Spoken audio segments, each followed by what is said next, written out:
Hello दोस्तों। शुरुआत करते हैं हम अध्याय 11 के बचे हुए भाग से। नैतिकता यानी कि एथिक्स। गलत फैसले और बुरी जिंदगी के लिए खराब हालात को दोषी नहीं ठहराया जा सकता। नैतिक मूल्य और सिद्धांत सिर्फ अच्छे दिनों के लिए नहीं बने हैं, बल्कि वे बुरे दिनों से भी बचाते हैं। वे किसी देश के कानून की तरह हैं, जिनकी जरूरत जब नागरिक अच्छे हो तब तो पड़ती ही है, मगर उससे भी ज़्यादा उनकी जरूरत बुरे लोगों से बचाव करने के लिए पड़ती है। हर चुनाव सिद्धांत आधारित चुनाव नहीं होता है। मिसाल के तौर पर कैसे कपड़े खरीदें या कैसा टीवी खरीदें, यह व्यक्तिगत चुनाव है जो इस पर निर्भर करता है कि हमारे लिए क्या ठीक है। इन कामों में नैतिकता या अनैतिकता का सवाल नहीं उठता। व्यक्तिगत चुनाव मन की पसंद पर आधारित होता है, न कि ठोस यथार्थ पर। हालांकि ऐसे मामलों में नैतिकता का मसला नहीं जुड़ा होता, फिर भी जिम्मेदारी की भावना बनी रहनी चाहिए। नैतिक चुनाव में सही और गलत के बीच ठोस सच्चाई के आधार पर चुनाव किया जाता है। यही वजह है कि जब हम अनैतिक कदम उठाते हैं तो हमारी आत्मा हमें धिक्कारती है, जबकि एक गलत व्यक्तिगत चुनाव करने पर ऐसा नहीं होता, क्योंकि नैतिक चुनाव में सही चीज का बिल्कुल स्पष्ट चुनाव किया जाता है। जैसे कि गणित के इम्तिहान में कोई भी बैठ सकता है, उनके जवाब भी अलग अलग हो सकते हैं, मगर जवाब का सही होना उनके चुनाव पर निर्भर नहीं करता, बल्कि वह तो उत्तर के वास्तविक रूप से सही होने पर निर्भर होता है। किसी आदमी के शालीन होने का यह मतलब नहीं होता कि वह अच्छा और नैतिक व्यक्ति है। किसी आदमी में सामाजिक शालीनता होने के बावजूद वह झूठा और मक्कार हो सकता है। वह इंसान शालीन होते हुए भी अनैतिक माना जाएगा। शालीनता उसे सामाजिक स्वीकृति दिला देती है, पर सिर्फ शालीनता का मतलब अच्छा ही नहीं होता। दुख की बात है कि आजकल हमारे ज़्यादातर फैसले इन बातों पर आधारित होते हैं। नंबर 1, सुविधा, आराम और सुख की हमारी इच्छा। नंबर 2, हमारी भावनाएं। कोई काम करने का पैमाना जिम्मेदारी की भावना नहीं, बल्कि यह होता है कि हमें क्या करना अच्छा लगता है। नंबर दूसरा, हमारी भावनाएं। कोई काम करने का पैमाना जिम्मेदारी की भावना नहीं, बल्कि यह होता है कि हमें क्या करना अच्छा लगता है। नंबर थर्ड, सामाजिक चलन और प्रचार। और लोग यह काम कर रहे हैं, इसलिए मुझे भी करना चाहिए। यह एक आम धारणा है कि नैतिकता और नैतिकता पर आधारित चुनाव उलझा देते हैं, मगर अहम सवाल यह है कि किसको उलझा देते हैं। सिर्फ उन्हीं को जिनके जीवन मूल्य साफ नहीं है। हालात के मुताबिक बदलती नैतिकता। जो लोग महसूस करते हैं कि नैतिक मूल्य हर हाल में एक से नहीं हो सकते, बल्कि हालात के अनुसार बदलते रहते हैं, वे लोग तरह तरह की सफाई पेश करके अपने बदलते सिद्धांतों को सही ठहराते हैं और अलग अलग हालात और अलग अलग व्यक्तियों के साथ अपने सिद्धांतों को बदलते रहते हैं। इसी को कहते हैं हालात के सांचे में ढली नैतिकता। यह आस्था पर नहीं, बल्कि सुविधा पर टिकी नैतिकता है। पैमाने यानी कि बेंचमार्क्स। किसी भी नैतिक दिशा सूचक के सहारे तभी आगे बढ़ा जा सकता है जब उसमें अंदरूनी संगति और स्थिरता हो, तथा किसी भी प्रकृति या रीति के प्रचलित होने की स्थिति में वह एक दिशा में संकेत करें। हम स्टैंडर्ड्स क्यों बनाते हैं? वे एक पैमाना होते हैं। यूरोप और एशिया में 1 मीटर एक जैसा ही होता है। 1 किलो आटा कहीं भी जाइए 1 किलो ही होता है। जो लोग नैतिक पैमानों पर यकीन नहीं रखते, वे नैतिकता की परिभाषा यह कहकर बदलते रहते हैं कि कुछ भी गलत या सही नहीं होता। हमारी सोच ही उसे ऐसा बनाती है। वे व्यवहार के बजाय व्याख्या को जिम्मेदार मानते हैं।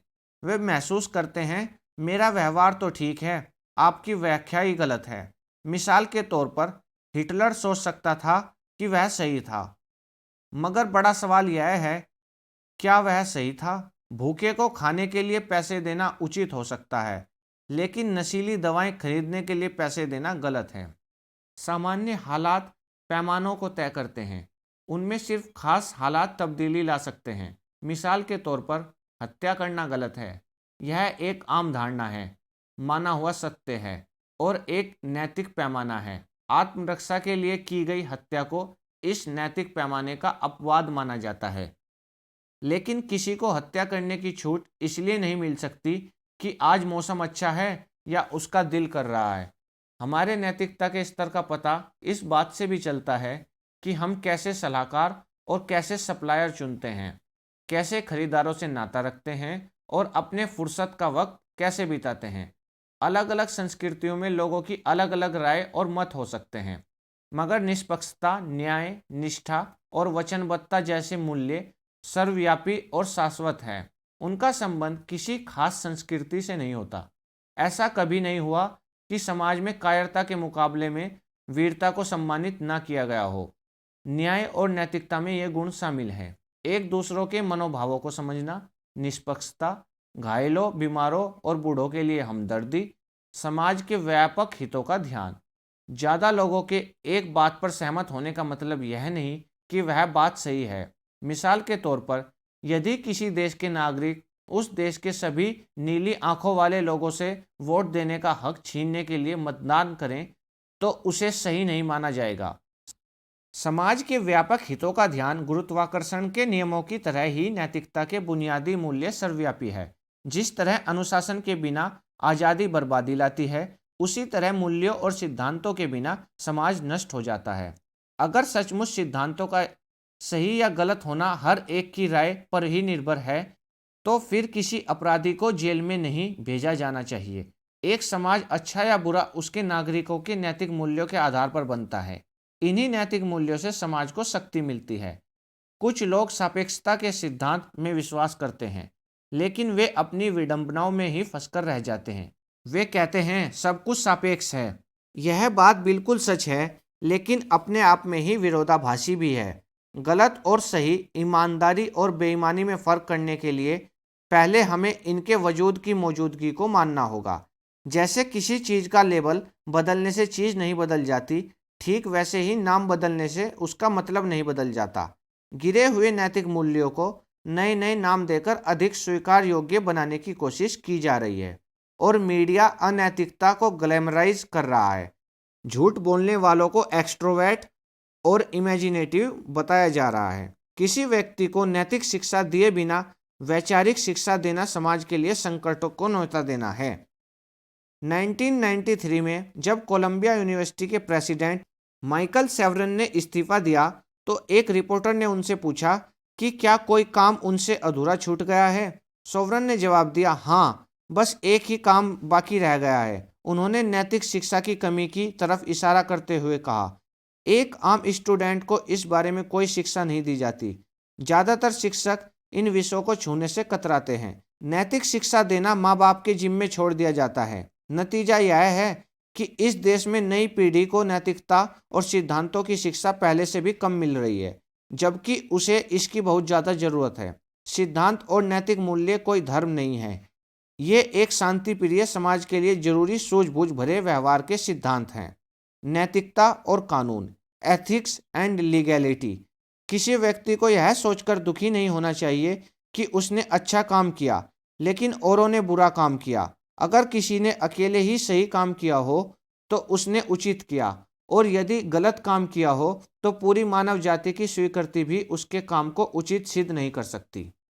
ज़्यादातर लोग इस बात से सहमत होंगे कि नैतिकता और कानून एक ही चीज़ नहीं है। जो बात नैतिक हो सकती है वह कानून के दायरे में भी हो सकती है, और नहीं भी। इसका उल्टा भी उतना ही सच है। मिसाल के तौर पर, एक जीवन बीमा सेल्समैन ज़्यादा कमीशन पाने अपने ग्राहक को सबसे उपयोगी पॉलिसी बेचने के बजाय अनुपयुक्त पॉलिसी बेचता है। उसका काम कानूनी तो है, मगर अनैतिक और सिद्धांत के खिलाफ है। एक नौजवान अधिकारी कार की पिछली सीट पर खून से लथपथ पड़े अपने जख्मी बच्चे को बचाने के लिए स्पीड लिमिट से तेज गाड़ी चला रहा है। ऐसी स्थिति में शायद ही कोई उससे कानून तोड़ने संबंधी नैतिकता का प्रश्न उठाएगा। उस बच्चे का जीवन बचाने के लिए डॉक्टरी सहायता उपलब्ध न कराना सिद्धांत के खिलाफ होगा, फिर चाहे इसके लिए ट्रैफिक के नियमों को तोड़ना ही क्यों ना पड़े। कानून न्यूनतम पैमाने तय करता है, जबकि नैतिकता और मूल्य इन पैमानों से काफ़ी आगे जाते हैं। नैतिकता और मूल्य निष्पक्षता और न्याय पर आधारित हैं। ये लोगों को खुश या नाखुश करने के लिए नहीं है। ये लोगों की ज़रूरतों और अधिकारों का सम्मान और इज्जत करने के लिए है। जीवन का उद्देश्य, पर्पज़ इन लाइफ। इच्छाएं कई तरह की होती है। सफल होने की इच्छा, अपनी खुशी की कीमत पर भी अपना कर्तव्य निभाने की इच्छा, मकसद पाने की इच्छा, जीवन को अर्थ देने वाली किसी चीज के लिए मर मिटने की इच्छा। अपनी आत्मा को बेचकर सारी दुनिया हासिल कर भी लें तो उसका क्या फायदा है। एक उद्देश्यहीन जीवन जीते जी मरने के समान है। आपका उद्देश्य क्या है? क्या आपके पास कोई उद्देश्य है भी? उद्देश्य लगन पैदा करता है। एक उद्देश्य पाइए या बनाइए और फिर उसे लगातार लगन एवं दृढ़ता से पूरा कीजिए। हर रोज खुद से यह सवाल पूछना चाहिए, क्या मैं जीवन में अपने उद्देश्य के करीब पहुंच रहा हूं? क्या मैं दुनिया को रहने लायक एक बेहतर जगह बना रहा हूं? अगर जवाब ना है तो मैंने आज अपने जीवन का एक दिन बर्बाद कर दिया। जिंदगी हमें उसी हिसाब से देती है जिस हिसाब से हम उसे देते हैं। हम जीवन में अपने उद्देश्य जितनी जल्दी ढूंढ लें उतना ही अच्छा है। ऐसा लगता है कि जीवन में उद्देश्य खोजने की अनंत तलाश ही सबसे बड़ी चुनौती है। यह सिर्फ व्यक्ति के साथ ही नहीं बल्कि हमारे परिवारों, संगठनों और देश के साथ भी होता है। एक बार हमारा उद्देश्य और नैतिक मूल्य साफ हो जाए तो व्यक्तिगत फायदों और सामाजिक जिम्मेदारियों के बीच के संघर्ष में एक नैतिक संतुलन आ जाता है। हम जागरूक हो जाते हैं कि हमें कब दृढ़ता से खड़ा होना है। तब हम फौरन फायदा हासिल करने के लिए गलत फैसले करने के बजाय दूर के फायदे की सोचकर सही फैसले करने लगते हैं। समझदारी और परिपक्वता से बड़े मुद्दों के बारे में बेहतर समझ पैदा होती है। पढ़ो ऐसे कि जैसे तुम्हें सदा जीना है, जियो ऐसे कि जैसे तुम्हें कल ही दुनिया से चले जाना है। ये बात महात्मा गांधी जी ने कही थी। दूसरों की मदद किए बिना हम अपनी मदद नहीं कर सकते। दूसरों को फायदा पहुंचाए बिना हम खुद को फायदा नहीं पहुंचा सकते। दूसरों को खुशहाली दिलाए बगैर हम खुद खुशहाल नहीं रह सकते। जेनेट कोल ने एक बार कहा, मुझे ऐसा व्यक्ति दिखाओ जो साधारण स्तर से संतुष्ट हो, तो मैं तुम्हें ऐसा व्यक्ति दिखाऊंगी जिसकी किस्मत में असफल होना लिखा है। जिंदगी तमाशबीनों का खेल नहीं है। हम चुपचाप बैठकर कुछ खोते हुए नहीं देख सकते। जिंदगी को सार्थक बनाने के लिए एक उद्देश्य को खोजना और उसे पाने की कोशिश करना जरूरी है। उद्देश्य के साथ जीना, लिविंग विद अ पर्पज। हम सभी इस धरती पर एक उद्देश्य के साथ भेजे गए हैं। हम इस विशाल तस्वीर का एक हिस्सा हैं, लेकिन बहुत कम लोग ही जीवन में अपने उद्देश्य को खोज या पहचान पाते हैं। हम में से ज़्यादातर लोग सिर्फ जीते हैं और अपने समय को सार्थक बनाने के बजाय अपने दिन गिनते रहते हैं। डॉक्टर एल्बर्ट आइंस्टाइन से एक बार पूछा गया, हम यहाँ क्यों आए हैं? तो उन्होंने जवाब दिया, अगर दुनिया एक एक्सीडेंट की देन है तो हम भी एक्सीडेंट की देन हैं। अगर इस दुनिया के होने का कोई मकसद है तो हमारे होने का भी कोई मकसद है। और वे आगे बोले, मैं भौतिक विज्ञान को जितना ही पढ़ता हूँ उतना ही आध्यात्मिक ज्ञान की तरफ खींचता जाता हूँ। मैं उस काम में असफल होना पसंद करूँगा जो आखिर में सफल होगा, बजाय उस काम में सफल होने के जो आखिर में असफल होगा। ये बात वुडरो विल्सन ने कही थी। हम अपने जीवन मूल्य कहाँ से सीखते हैं? From where do we learn our values. मैंने हाल ही में एक ऐसे शिक्षक के बारे में पढ़ा जो टीनेक यूनिवर्सिटी अमेरिका में हाई स्कूल स्तर के छात्रों को जीवन मूल्यों के बारे में पढ़ा रहे थे। क्लास की एक लड़की को $1000 से भरा पर्स पड़ा मिला और लड़की ने वह उसके मालिक को दे दिया। शिक्षक ने छात्रों की राय जाननी चाहिए। क्लास के हर छात्र ने उस लड़की को बेवकूफ़ बताया। ज़्यादातर छात्रों का यह मानना था कि अगर कोई अपने सामान के प्रति लापरवाह है तो उसे इस बात की सज़ा मिलनी चाहिए। जब शिक्षक से पूछा गया कि उसने बच्चों से क्या कहा तो उसने जवाब दिया, मैंने कुछ भी नहीं कहा। अगर मैं उन्हें यह बताऊं कि क्या सही है और क्या गलत तो मैं उनका काउंसलर नहीं माना जाऊंगा। मैं अपने विचार उन पर नहीं लाद सकता। अगर हम नैतिकता अपने माँ बाप और शिक्षकों से नहीं सीखेंगे तो फिर किससे सीखेंगे? और जब वे हमें नैतिक शिक्षा नहीं देते तो हम उन्हें अनजाने ही टेलीविज़न और दूसरे गलत जरियों से सीखने लगते हैं। कोई आश्चर्य की बात नहीं कि इससे समाज में गंदगी फैल जाती है। ऊपर जिस शिक्षक का उदाहरण दिया गया है वह न केवल विकृत जीवन मूल्यों वाला और गैर जिम्मेदार है बल्कि उसे हमारे बच्चे को पढ़ाने का भी हक नहीं है। जीत और विजेता में फ़र्क, विनिंग वर्सेस विनर्स। जीत और विजेता में क्या फर्क है? जीतना एक घटना है, विजेता होना एक भावना है। विजेता जीत को अपने सिद्धांतों के तराजू पर तोलते हैं। 3 प्रेरक विजेता, 3 इंस्पिरेशनल विनर्स। नंबर 1, ओलंपिक में भाग लेना जीवन की एक बहुत बड़ी घटना मानी जाती है। लॉरेंस लेमिक्स ओलंपिक में नाव की रेस के दौरान मुसीबत में फंसे। अपने एक प्रतियोगी की मदद करने के लिए वह रुक गए। सारी दुनिया देख रही थी। अपने जीतने की इच्छा से ज़्यादा दूसरे के जीवन की रक्षा करने को उन्होंने प्राथमिकता दी।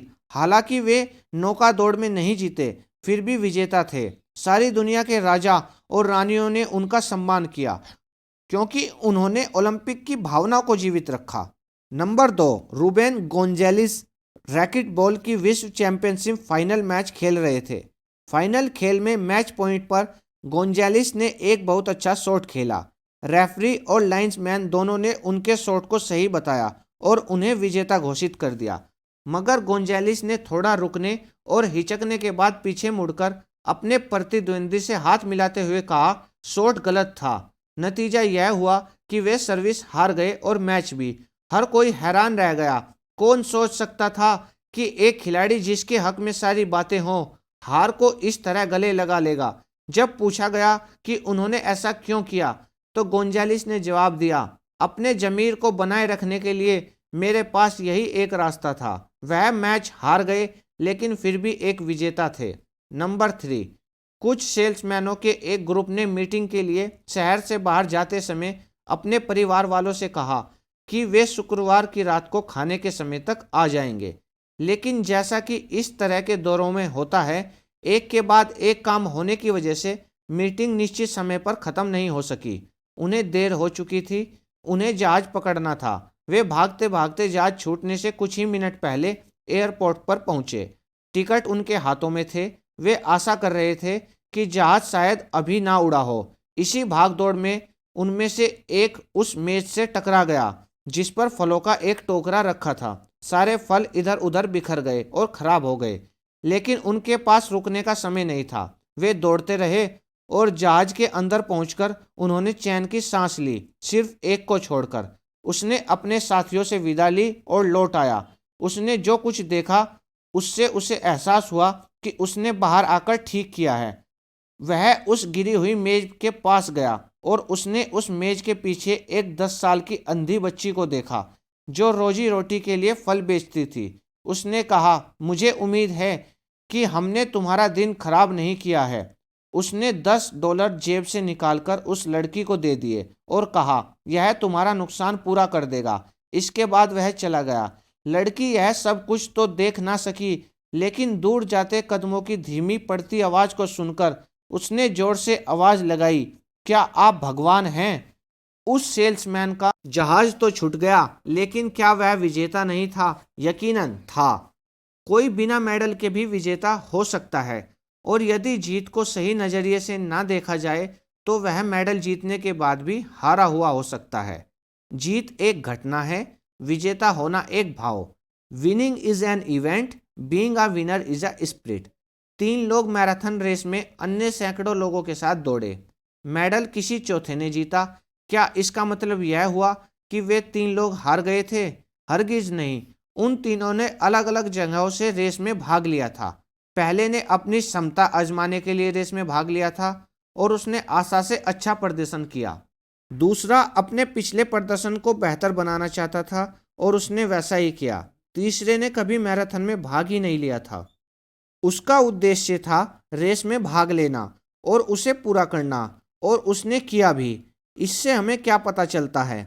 वे तीनों अलग अलग उद्देश्य लेकर दौड़े और तीनों विजेता रहे, चाहे उनमें से किसी ने भी मेडल ना जीता हो। जैसा कि मार्क ट्वेन ने कहा है, किसी सम्मान के योग्य होते हुए भी उसे ना पाना अयोग्य होकर उसे पाने से बेहतर है। सही सम्मान सम्मानित होने की योग्यता में है, ना कि सम्मान पाने में। अगर जीतना ही एकमात्र उद्देश्य हो तो इंसान अपने मन की उस अंदरूनी खुशी से महरूम हो जाता है जो किसी अच्छे काम को करने की वजह से पैदा होती है। जीतने से ज़्यादा जरूरी इज्जत और सम्मान के साथ जीतना और उस जीत के काबिल होना है। बेईमानी की जीत से सम्मान के साथ हार अच्छी है। सम्मान पूर्वक हारना दिखाता है तैयारी में कमी, लेकिन बेईमानी की जीत दिखाती है चरित्र की कमी।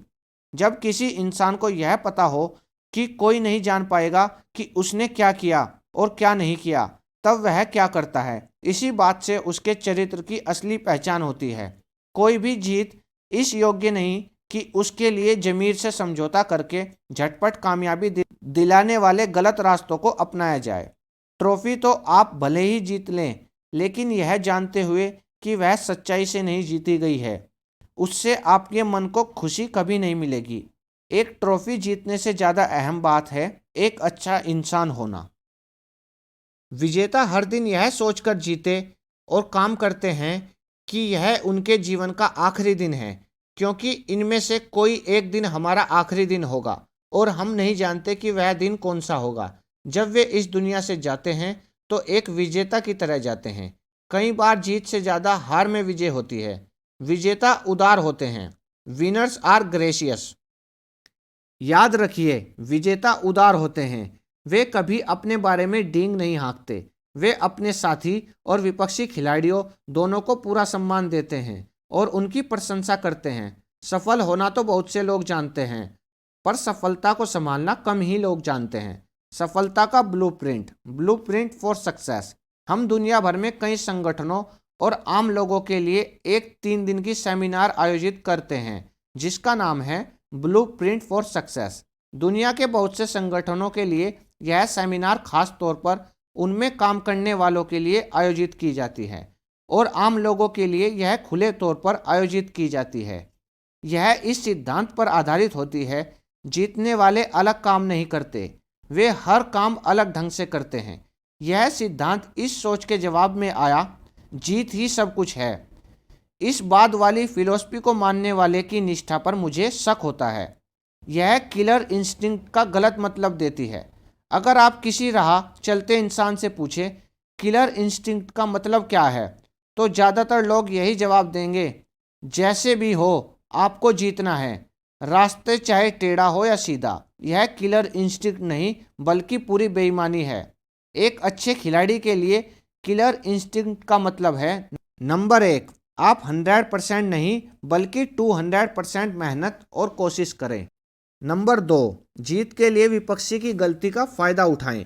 विपक्षी की गलती का फायदा ना उठाना मूर्खता है, लेकिन जीत के लिए खेल के नियमों को तोड़ना, उल्लंघन करना किलर इंस्टिंक्ट नहीं, सरासर बेईमानी है। गलत ढंग से हासिल की गई जीत थोड़े समय की सफलता तो दे सकती है, मगर मन की संतुष्टि नहीं। सच्चाई यह है कि जिंदगी एक प्रतियोगिता है और हम सभी को इसमें भाग लेना है।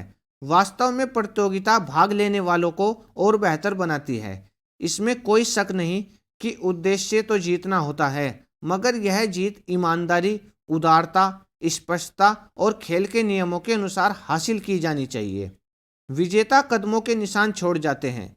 Winners leave a legacy. महान लोग अपनी पहचान पीछे छोड़ जाते हैं। विजेता इस बात को महसूस करते हैं कि कोई अकेला ही कामयाबी हासिल नहीं कर सकता।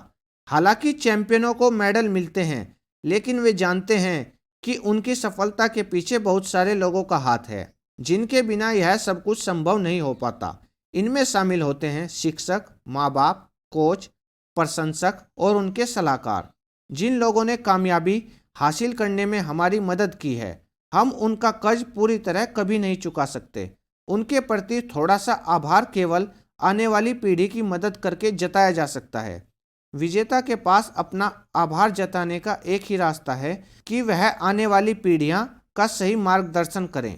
यह कविता इस बात को साफ जाहिर कर देती है। रास्ते बनाने वाला।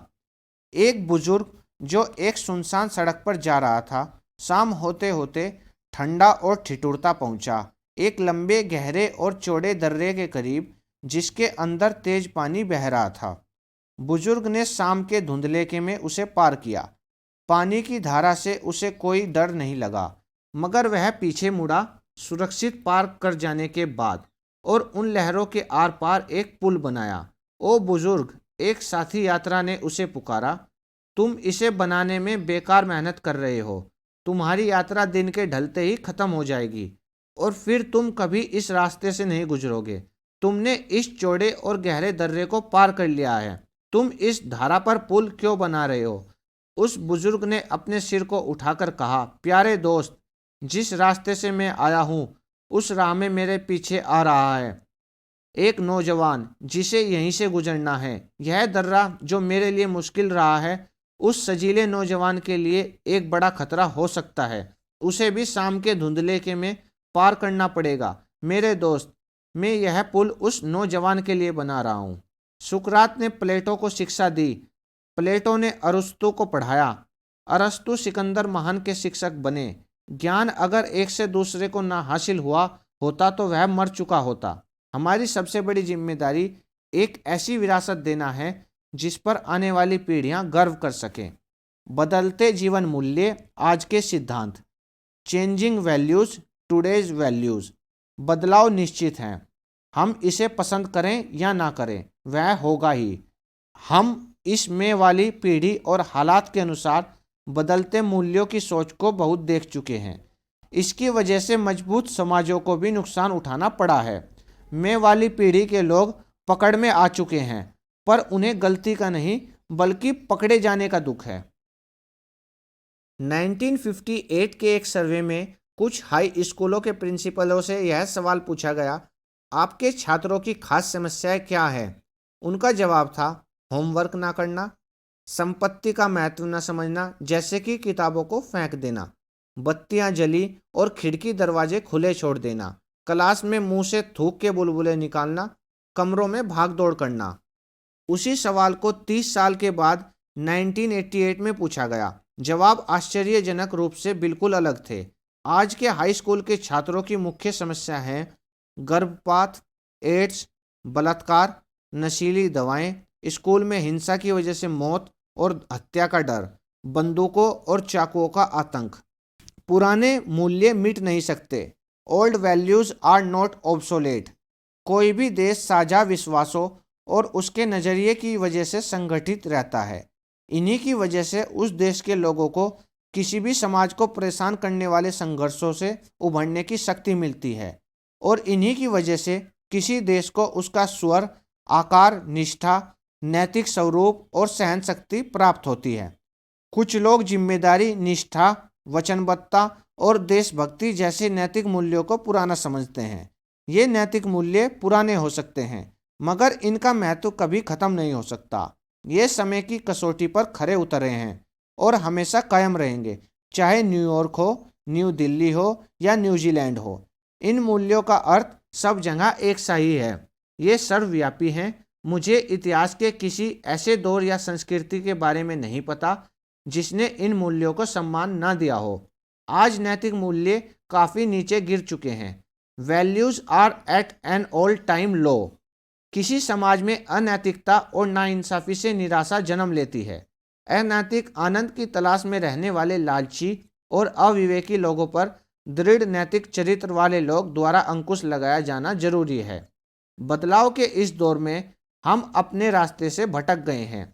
जिस समाज ने अपने नैतिक मूल्यों को खो दिया है वह विनाश की ओर बढ़ रहा है। इतिहास गवाह है कि जिस समाज के नैतिक मूल्य गिरे वह समाज भी गिर गया।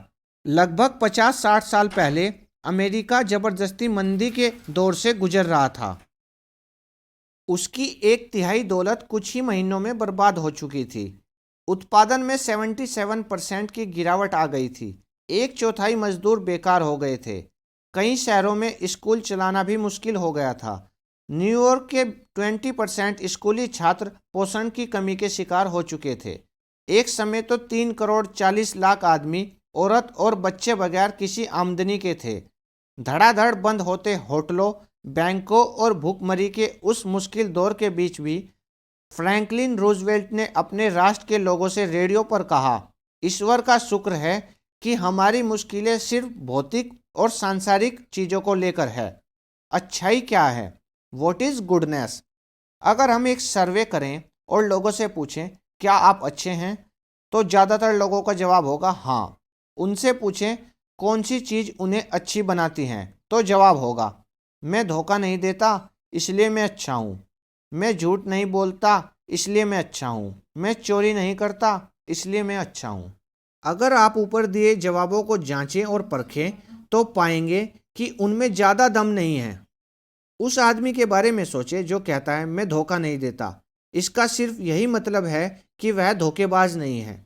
और वे लोग जो कहते हैं कि हम झूठ नहीं बोलते और चोरी नहीं करते, इसका मतलब सिर्फ यही है कि वे झूठे और चोर नहीं हैं। मगर इतनी सी बात से वे अच्छे नहीं बन जाते। एक इंसान अच्छा तब बनता है जब वह वास्तव में अच्छे काम करता है, ना कि तब जब वह गलत काम नहीं करता। नैतिक मूल्यों वाला व्यक्ति वही होगा जिसमें निष्पक्षता, दया, साहस, निष्ठा, दूसरों के भाव समझने की क्षमता, विनम्रता, तहजीब और वफादारी जैसे गुण होंगे। इन खूबियों वाले इंसान अच्छे क्यों माने जाते हैं? इसलिए कि ऐसे लोग ही भरोसेमंद होते हैं, न्याय के लिए खड़े होते हैं, जरूरतमंद की मदद करते हैं, अपनी और अपने आसपास के लोगों की जिंदगी बेहतर बनाते हैं। अच्छाई को हर रूप में पहचानने के लिए खास पैमानों और मानदंडों की जरूरत पड़ती है। ये मानदंड नैतिक, कानूनी या दोनों ही तरह के हो सकते हैं। नैतिक मानदंड गलत और सही और इन दोनों के बीच के धुंधले के भरे क्षेत्र के बारे में हमारी समझ को साफ करते हैं। वे बताते हैं कि क्या सही है और क्या ज़्यादा सही है, क्या बुरा है और क्या ज़्यादा बुरा है, हमारी नैतिकता का स्तर कितना ऊंचा है। How high are our ethical standards. अगर हालात ऐसे हों तो आप क्या करेंगे? आपको मालूम है कि आपके घर और रेलवे स्टेशन के बीच का किराया 64 रुपीज़ है। आप पहले ही भी इतना ही दे चुके हैं और आप जानते हैं कि यह सही किराया है। मगर इस बार टैक्सी ड्राइवर केवल 32 रुपीज़ मांग रहा है। अब आप क्या करेंगे? आप किसी होटल में खाना खा रहे हैं और आपने 4 चीज़ें मंगवाई। बैरा चारों चीज़ लाया मगर गलती से उसने 3 ही चीज़ों का बिल बनाया। अब आप क्या करेंगे? आपका सबसे अच्छा दोस्त आखिरी सांस ले रहा है और आप जीवन बीमा के एजेंट हैं। वह 1 लाख रुपए का बीमा कराना चाहता है। किसी को पता नहीं है और ना ही किसी को मालूम होगा कि आपका दोस्त मरने वाला है। क्या आप उसे पॉलिसी बेचेंगे? नैतिकता को कानूनी शक्ल नहीं दी जा सकती। ऊपर बताए गए हालात में आप अपने बच्चों को क्या सलाह देंगे? और जो सलाह देंगे, क्या आप अपने जीवन में खुद भी वैसा ही व्यवहार कर रहे हैं? हमें नैतिकता की शिक्षा जन्म के साथ ही मिलने लगती है और वह जीवन भर साथ देती है। क्या हम अपना नैतिक व्यवहार बदल सकते हैं? हाँ, हमें नैतिक प्रशिक्षण की जरूरत है। नैतिकता को कौन सी चीजें प्रभावित करती हैं? What affects the ethic? Number 1 लालच, नंबर 2 डर, नंबर 3 दबाव। किसी अनैतिक काम को यह कहकर उचित नहीं ठहराया जा सकता कि उसे दबाव में किया गया है। इस बात को ध्यान में रखना चाहिए कि निष्पक्ष व्यवहार का मतलब समानता का व्यवहार नहीं होता। व्यापार में नैतिकता, एथिक्स इन बिजनेस। नैतिकता और अनैतिकता का असर हर व्यवसाय में झलकता है। लालची डॉक्टर बिना जरूरत के जांच और सर्जरी करते हैं। वकील सच को तोड़ते मरोड़ते हैं। माँ बाप और बच्चे दोनों सफ़ेद झूठ बोलते हैं। अकाउंटेंट और सेक्रेटरी अक्सर गलत रिपोर्ट बनाते हैं। जब हम अपने आसपास के लोगों को धोखा देते हैं तो सबसे बढ़कर हम खुद को धोखा देते हैं। दरअसल उस समय हम खुद धोखा खाने की तैयारी कर रहे होते हैं। इसके अलावा हम जब दूसरों को धोखा देते हैं तो सोचने लगते हैं कि दूसरे भी हमें धोखा देंगे। नतीजे के तौर पर हमारा नज़रिया सुबह से भरा और निराशावादी हो जाता है। समृद्धि और खुशहाली जिम्मेदारियां लाती हैं। हम नैतिक और सामाजिक मूल्यों को नष्ट करके उद्योग, धंधों और देश के बुनियादी ढांचे का निर्माण नहीं कर सकते। नैतिक नियमों को न मानने के नतीजे भी वैसे ही होते हैं जैसे कि कानूनी नियमों को न मानने के होते हैं। कुछ लोग कभी भी नैतिकता का पालन करने वाले नहीं बनेंगे। वे सोचते हैं कि उन्होंने आसान रास्ता चुना है, मगर सच तो यह है कि यह रास्ता कठिन है। ग्राहकों को उचित सेवा ना देकर क्या आप खुद का सामना कर पाएंगे? क्या अपने बच्चों के सामने इस बात की डींग हाँक कर आपको गर्व होगा? क्या आप अच्छा महसूस कर पाएंगे? अगर आप ऐसा नहीं कर सकते तो आपका व्यवहार अनैतिक है। स्वाभिमान और हास्य प्रियता आपको सही रास्ते पर बनाए रख सकते हैं। अब हम बात करेंगे कंक्लूजन की। लोग श्रेष्ठता का स्तर क्यों नहीं हासिल कर पाते? इसका सबसे बड़ा कारण दूरंदेशी की कमी है। हमें अपनी नज़र मुमकिन कामों से भी आगे ले जानी चाहिए। आज हम जो कुछ भी देखते हैं, वास्तविकता बनने से पहले वह एक सपना ही था। जिंदगी को उत्साह, सही दिशा और सही उद्देश्य के साथ जिएं। क्या आपका कोई सपना है? अगर है तो क्या है? क्या आपकी जिंदगी का हर दिन आपको अपने उद्देश्य के नज़दीक ले जा रहा है? नाकामयाब लोगों की बातों पर ध्यान मत दीजिए। वे आपको सफलता पाने के बारे में गलत सलाह देंगे। सलाह लेनी ही हो तो कामयाब लोगों से लीजिए। जहां दूरंदेशी 1 साल के लिए हो तो फूल लगाइए, जहां दूरंदेशी 10 साल के लिए हो तो पेड़ लगाइए, जहां दूरंदेशी अनंत काल के लिए हो तो लोगों का विकास कीजिए। याद रखिए, जीतने वाले कोई अलग काम नहीं करते, वे हर काम अलग ढंग से करते हैं।